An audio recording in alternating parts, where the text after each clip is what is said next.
My name's Luke Cornish. I'm a stencil artist from Sydney, Australia. My name is Christophe Domergue, French heritage. I was born in Manly, mate. We're collaborating under the name C&D. I've always been making stencils since day one, which has kind of evolved into more from a street art stencil to more of a photorealistic, multi-layered stencil. My art style is abstract landscapes or peelings, term I coined because I invented this process of ripping up environments using fiberglass and resin.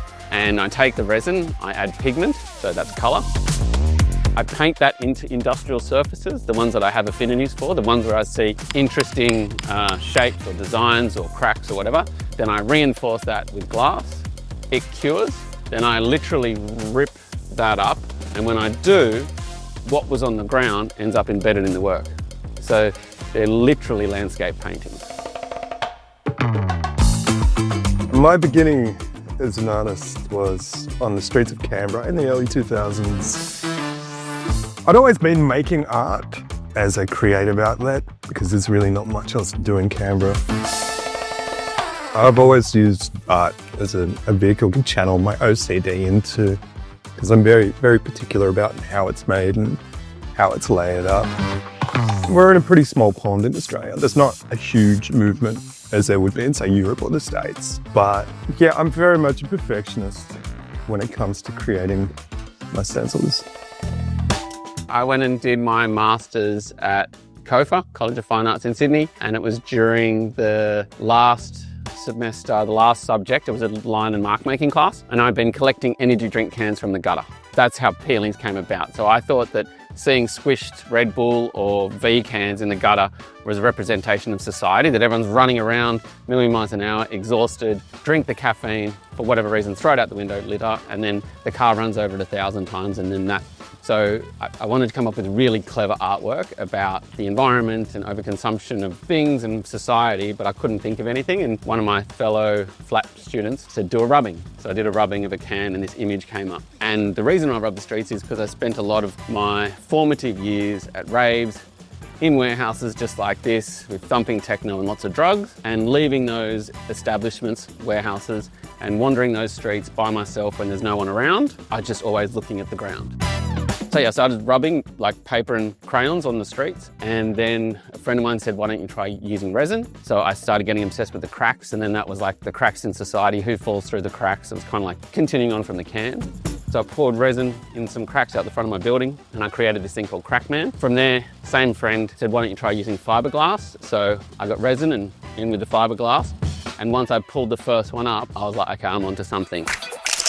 Well, I've known Christophe for about 10 years. We've sort of remained in touch in that time, but it was only a few months ago that I sort of reached out because I'd been following his career for a while, and the peelings he was making, a collaboration would really work. I got a, what do you call it, DM in my Instagram. Hey, do you want to collaborate? Slid into his... He just slid into my, and he said, do you want to collab? And I went, yes. And he came over and I gave him a couple of offcuts. He went into the spray booth, went came back out. I just burst out laughing. I was like, we're fucking onto a winner here. Oh, definitely. It was just like, cha-ching. Yeah. Yeah. And we've both been plugging away for so long, so hard. He's taking art from the street, whereas I'm putting art onto the street. And the combination of those two things, I think that's what really makes it work. We meet in the middle, and then also everything's in reverse.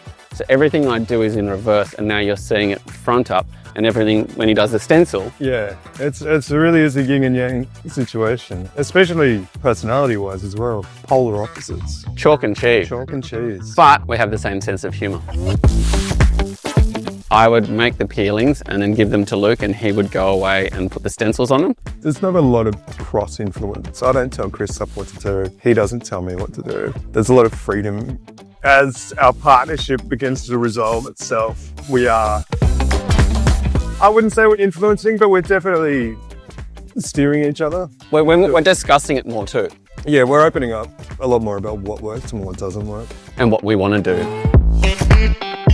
Well, I think it's evolving more from just practicing to actually manifesting what we want to create. Yeah, and spending more time together. Yeah, that is the beauty of the collaboration. Like, artists are, to their core, quite jealous people, very much, you know, success is my precious. And protective. But I see Christophe's success as my success. So if there's any opportunities I can give him or we can work on together, it's just boosting each other up. I think the next logical step is to go international, to promote this to an international market. So, you know, we're at the bottom end of the world and there's a much bigger opportunity outside of these walls. You know, most art you can't touch. I would say that you can touch these, and spray paint is not indestructible, but they're bloody strong. So I think the fact that you say to people, oh, you can touch it, are you sure? It's like, yeah.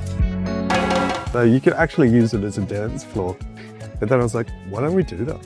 Oh, Put one down in a rave and just have it trashed. Oh, one of those. Yeah. But the other version is we put down stuff, let people dance all over it, then I peel that so you get all the scuff mark in it. Yeah, right. We've got endless ideas and lots of energy to fulfill these ideas.